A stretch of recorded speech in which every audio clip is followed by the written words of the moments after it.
பேசுமாறு அழைக்கின்றோம். அனைவருக்கும் வணக்கம். அழிவதும் ஆவதும் ஆகி வழிபயக்கும் ஊதியமும் சூழ்ந்து செயல் என்று எமது மறை பாட்டனார் திருவள்ளுவர் எழுதியிருக்கிறார். அதாவது ஒரு காரியத்தை ஒரு செயலை செய்யப்படும் பொழுது அதில் அழியக்கூடியவை எவை எவை, ஆதாயமாக கிடைக்கக்கூடியவை எவை எவை என்று ஆராய்ந்து அதன் பின்னரே அதன் காரியத்தில் அந்த செயலை செயல்படுத்த வேண்டும் என்று எமது மறை சொல்லுது. இதுக்கு ஐயா இன்றைய முதல்வர் ஐயா ஸ்டாலின் அவர்களுடைய தந்தையார் அவர்களே விளக்க உரை கொடுத்திருக்கிறார். என்ன கொடுத்திருக்கிறாரு? ஒரு செயலை செய்வதற்கு முன்பு அச்செயலால் எந்த அளவுக்கு நன்மை கிடைக்கும் அல்லது எந்த அளவுக்கு தீமை கிடைக்கும் என்று கணக்கு பார்த்த பின்புதான் அந்த செயலை செய்ய வேண்டும் என்று ஐயா கலைஞர் கருணாநிதி அவர்களே அறிக்கை கொடுத்திருக்காங்க. அது விளக்க உரை எழுதியிருக்காங்க. அப்போ இன்று ஆளுகின்ற இந்த தூத்துக்குடி மாவட்ட ஆட்சியாளர்கள் அல்லது அம்மையார் கனிமொழி அவர்கள் இதே மு கருணாநிதி அவர்களின் தவப்புதல்வி கனிமொழி அவர்கள் இந்த விளக்கத்தை படிச்சாங்களா இல்லையா, இந்த திருக்குறளை படிச்சாங்களா இல்லையா? நீங்க என்ன செஞ்சிருக்கணும்? இந்த பொட்டலொண்டி கிராமத்தில் அதை சுற்றியுள்ள கிராமத்தை பாதிக்கும் விவசாயத்தை பாழாக்கும் இந்த கழிவுநீர் நிறுவனத்தை நிறுவும் போது மக்கள் பாதிக்கப்படுவார்கள், விவசாயம் அழியும், கால்நடைகள் உயிருக்கு அச்சுறுத்தல் ஏற்படும், கால்நடைகள் செத்து ஒழியும், காற்று நஞ்சாகும், மக்கள் வாழ முடியாத ஒரு சூழல் நிலவும், சுவாசிக்க முடியாது, மூச்சு திணறல் வரும், குழந்தைகளுக்கு கேன்சர் போன்ற புற்றுநோய்கள் உண்டாகும் என்ற அம்மையார் கனிமொழி அவர்கள் நீங்கள் சிந்திச்சீங்களா இல்ல ஆராய்ஞ்சீங்களா? ஒண்ணு இல்ல. நீங்க பாட்டு கேட்ட இடத்துல கையெழுத்து போட்டு கமிஷனை வாங்கிக்கிட்டு நீங்க கையெழுத்து போட்டீங்க. இன்னைக்கு நாங்க உங்களுக்கு ஓட்டளித்த மக்கள் இன்னைக்கு நாங்க தெருவில் நின்று போராடிட்டு நிக்கிறோம். வாழ முடியலங்க, சாப்பிட முடியல.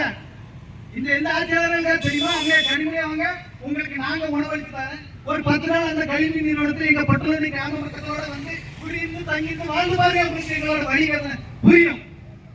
ஐயா சண்முகா அவர்கள் ஒட்டப்பட்ட சட்டமன்ற தொகுதி சட்டமன்ற வேட்பாளர், நீங்க ஒரு 10 நாள் வாங்க, பட்டுள்ளி கிராமத்தில் ஒரு 10 நாள் இருங்க, உங்களுக்கான தங்கு விடுதி, உங்களுக்கு உணவு தேவை எல்லாமே பொதுமக்களாகிய நாங்கள் செய்து தரோம். நீங்க ஒரு 10 நாள் நீங்க உங்க குடும்பத்தோட வந்து குடியிருந்து பாருங்க, எங்களுடைய இந்த மக்களின் அழுகையும் சிந்தனையும் வேதனையும் உங்களுக்கு புரியும்.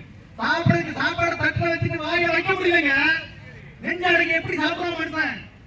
நீங்க அதை அனுபவிச்சிருக்கீங்களா? போலீஸ் போட்டு ஒரு நிறுவனம் அமையப்பட வேண்டும் என்றால் முதல்ல என்ன செய்யணும்? அந்த நிறுவனத்துக்கு முன்னாடி அந்த பதாகை வைக்கணும். அதாவது உங்களுக்கு பெயர் பலகை வைக்கணும். வைக்கல, எந்த நிறுவனத்தை வைக்கல, இந்த ஆட்சியாளர் நடவடிக்கை எடுக்கல. ஒரு ஜிஎஸ்டி ஒரு டிஜிஎஃப்டில நம்பர் வாங்கணும், ஜிஎஸ்டி நம்பர் வாங்கணும்னா இதெல்லாம் சட்ட விதிமுறைக்கு உட்பட்டது. டின் நம்பர் வேணும், அதோட பதாகை வேணும், அந்த பெயர் பலகை அந்த கம்பெனியோட பெயர் பலகை பெரிதாக பலகை வைக்கணும். இதுதான் சட்ட விதிமுறை. எந்த நிறுவனத்துக்கு பலகை இல்லைங்க, பெயர் பலகை இல்லைங்க. கம்பெனி கருவாட்டு கம்பெனியா இல்ல விவசாயம் விடுதியான்னு கூட தெரியாது, அந்த அளவுக்கு இருக்கு. அப்ப நீங்க இதெல்லாம் எப்படி அனுமதிக்கிறீங்க? மாவட்ட ஆட்சியர் வட்டாட்சியர் எப்படி அனுமதிக்கிறீங்க? அதனால இந்த மக்களின் போராட்டத்தை மதிப்படுத்தி நீங்க உடனடியாக இந்த கல்வி நாளைய உடனடியாக மூட வேணும். அதே வள்ளுவ பாட்டு சொல்லி பாருங்க, குழந்தை கொண்டாடி கொடியே அழகை கொண்டு அல்லவை செய்வதும் வேள்வி என்று எமது மறை சொல்லுது. என்ன சொல்லுதுன்னா, ஒரு அதாவது குடிமக்களை வருந்த செய்யும் செயல்களை செய்யும் ஒரு அரசு அல்லது ஒரு அரசன் எப்படிப்பட்டவன் என்றால், கொலை செய்வதையே தொழிலாக கொண்ட கூலிப்படை தலைவரை விட கொடியவன். அப்ப ஸ்டாலின் யாரு, ஐயா எடப்பாடி யாரு? இந்த நிறுவனம் நிறுவனத்துக்கு கையெழுத்திட்டது அதிமுக அரசு. அறிவார்ந்த பெற்றோர்கள் நீங்க சிந்திச்சு பாருங்க, தொடர்ச்சியாக அதிமுக செய்கிற எல்லா செயல்களை தடுக்கும், நிற்கும், இல்லைன்னா புறக்கணிக்கும். ஆனா அதிமுக ஆட்சியில் கையெழுத்து போட்ட இந்த கல்வி நாளைய திமுக ஆட்சி வந்து தடை செய்திருக்கணுமா வேண்டுமா இல்லையா? தடை செய்யல, கமிஷன் வாங்கிட்டு கையெழுத்து போட்டாங்க. அதுல பாருங்க, அது சொல்ற பாருங்க, அறவழியில் நிற்கும் மக்களை குடிமக்களை வருந்த செய்யும் செயல்களை செய்பவன் கொலை செய்து சம்பாத்தியம் என்ற கூலிப்படை தலைவனை விட கொடியவன். யார்? ஐயா அனிதா. மக்கள் அறவழியா போராடுறாங்க, கூலிப்படை தலைவனை விட மோசமானவர் ஐயா அமைச்சர் அனிதா ராதாகிருஷ்ணன். அவருதான் ஆளும் அதிமுக ஆட்சி இருக்கும்போது இந்த நிறுவனத்தை அந்த பொட்டலூரி கிராம மக்கள், அந்த சுற்றியுள்ள கிராம மக்கள் பகுதியில கொண்டு நிறுவனது. அதுக்கப்புறம் திமுக ஆட்சி, அப்பவும் அந்த பின்புலத்திலிருந்து இருக்கிறது இந்த அமைச்சர் அனிதா ராதாகிருஷ்ணன் அவர்கள். ஐயா அமைச்சர் அனிதா ராதாகிருஷ்ணன் தேர்தல் நேரத்தில் நீங்க என்ன செய்யணும்? உங்க மக்களுக்கு உங்க பிரச்சனை என்ன என்று மக்களோடு வந்து மக்கள் உங்களுக்கு வாக்களித்தாங்கல்ல, மக்களோட உங்க பிரச்சனை என்னன்னு மக்களோட களத்தில் நிற்பதை விட்டுவிட்டு கூலிப்படையை இறக்கி மக்களை கொலை தாக்குறாங்க. இந்த செய்தி மாவட்ட ஆட்சியருக்கு தெரியும், ஊடகங்களுக்கு தெரியும், மாநில முழுமைக்கு தெரியும். ஆனா எந்த ஊடகமும் தெரியல, எந்த ஊடகமும் செய்தியா வெளியிடல. அதை மூடி மறைச்சாங்க. ஒரு அமைச்சர் செய்யற வேலையாயிட்டு, ஒரு அமைச்சர் செய்யற வேலையாயிட்டு ஐயா அமைச்சர் அனிதாராகிருஷ்ணன் எந்த மக்கள் வாக்களித்தார்களோ அந்த மக்களுக்கு எதிரான மிகப்பெரிய கொடுஞ்செயலை செஞ்சு வராங்க.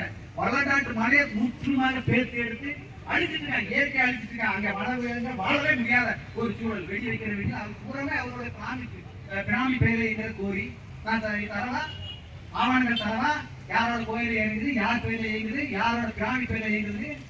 அப்போ அந்த அமைச்சர் அனிதாவாரத்தை ஓட்டளித்த மக்களுக்கு துணையாக நிற்கவே இல்லை. மாறாக கமிஷனை வாங்கி கொண்டு கையெழுத்த பொறுப்பில் கொண்டு ஒரு கூலிப்படை தலைவன் போல செயல்பட்டுக் கொண்டிருக்கிறார். அதைத்தான் வள்ளுவ பெருமகனார் சொல்றாரு. நாங்க தொடர்ச்சியா போராடுறோம், என்ன செஞ்ச ஒண்ணுமே செய்யலையே, அதை வெளியே போராடுறோம், உயிருக்கு போராட்டம் நடத்துறோம்.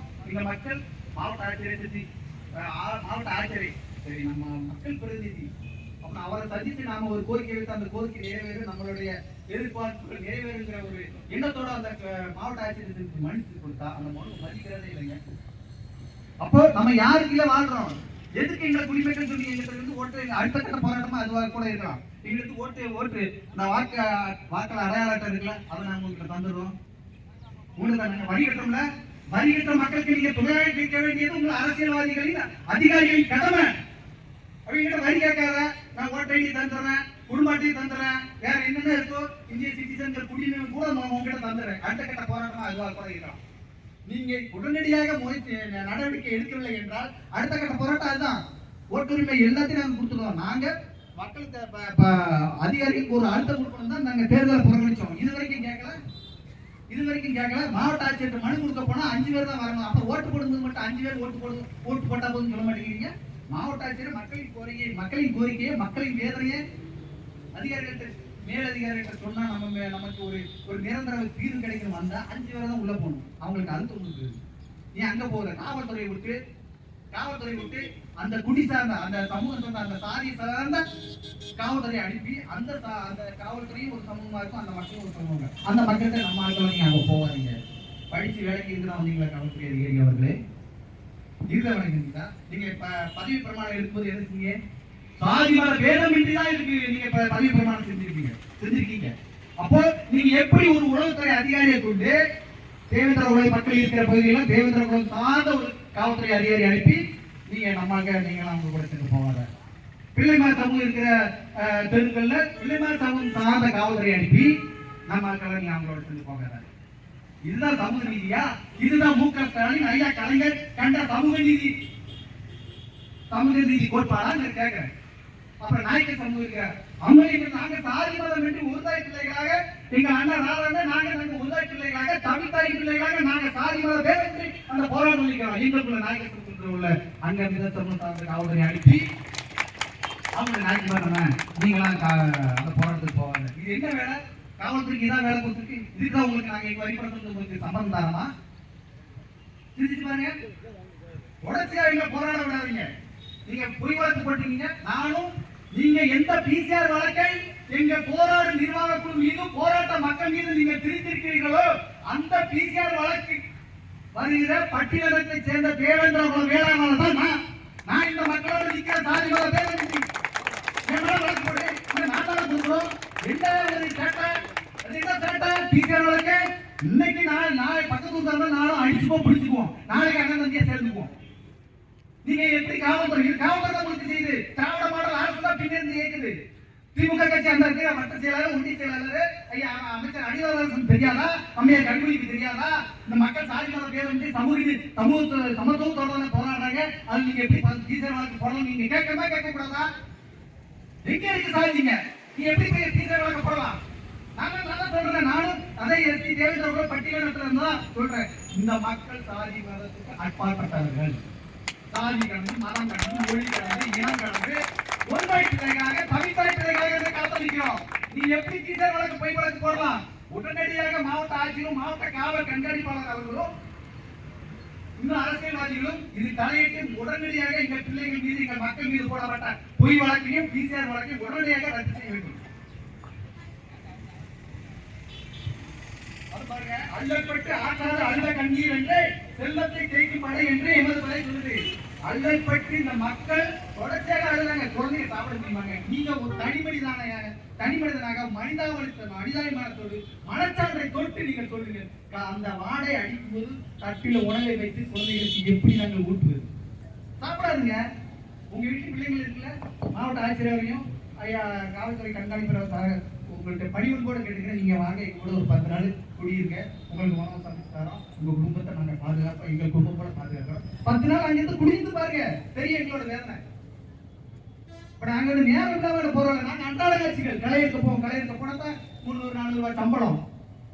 அந்த டிராக்டர் வச்சு உழுதாண்டா உழுதுண்டு வாழ்வாரே வாழ்வார், மற்றவர்களெல்லாம் தொழுதுண்டு பின் செல்வர் என்கிறார் எமது மாதிரி.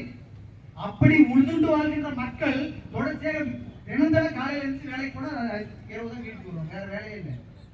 அப்ப அப்படி இருக்கிற மக்கள் இப்படி போராட்டத்தை காலத்தில் வந்து போராட வச்சு நடுத்தெருவில் நிக்க வச்சு, இதுதான் ஒரு அரசின் சாதனையா? இதுதான் திமுகவின் சாதனையா? இதுதான் விடியல் அரசா? சிரிச்சு பாருங்க. அதனால என் அறிவார்ந்த பெற்றோர்களும் மேலே இருக்கிற அதிகாரிகளும் இந்த போராட்டத்தை கவனத்தில் கொண்டு தயவு செய்து உங்களை பணிவோடு கேட்டுக்கொள்கிறோம். உடனடியாக நிரந்தரமாக இந்த கல்வி நிறுவனங்களை மூடிடணும். இது எங்களுக்கு தேவையே இல்லை. எங்கே கொண்டு வச்சுக்கோ, அந்த கடற்கரை கொண்டு போய் பாலங்களை போல இருக்கிற தரிசு எங்கேயாவது கொண்டு வாங்கி நான் உங்களை கேட்கல. இன்னைக்கு நீங்க 3 நிறுவனத்தை வச்சிருக்கீங்க. சுத்தி உளுந்து விளைய, கடலை விளைய, நெல் விளையும், பயிர்கள் நவதானிகள் அத்தனை விளையும், கம்பு சோளம் எல்லாமே விளையும். அவன் இன்னைக்கு வந்து வச்சிருக்கான். சுத்தி களையிட்ட போய் போக முடியல, மூச்சு தண்ணி மயங்கி விடுறாங்க. திருச்சி பாருங்க. அப்ப மூச்சு தண்ணி மயங்கி விடும்போது அப்ப அங்க வேலைக்கு போக மாட்டாங்க. அப்போ விவசாயத்தை விட்டு அந்த மக்கள் வெளியேறுவாங்க. அப்புறம் தரிசு நிலமாக மலட்டு நிலமாக மாறிவிடும். இதெல்லாம் நீங்க சிந்திச்சு பார்க்கணும்.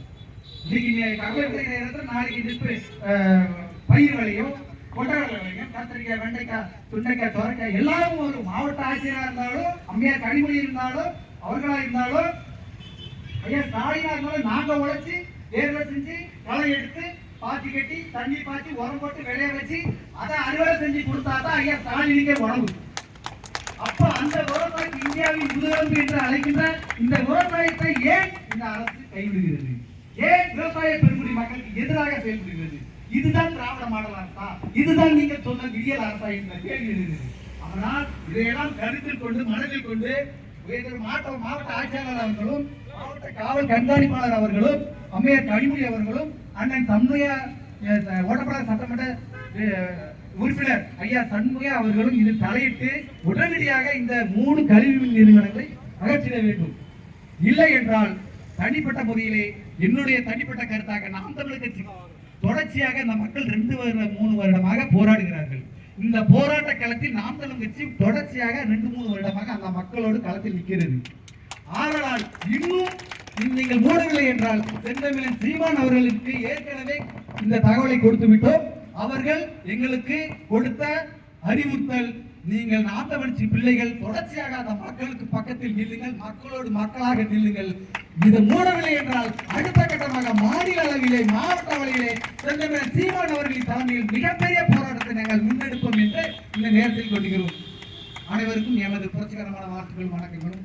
நன்றி, வணக்கம்.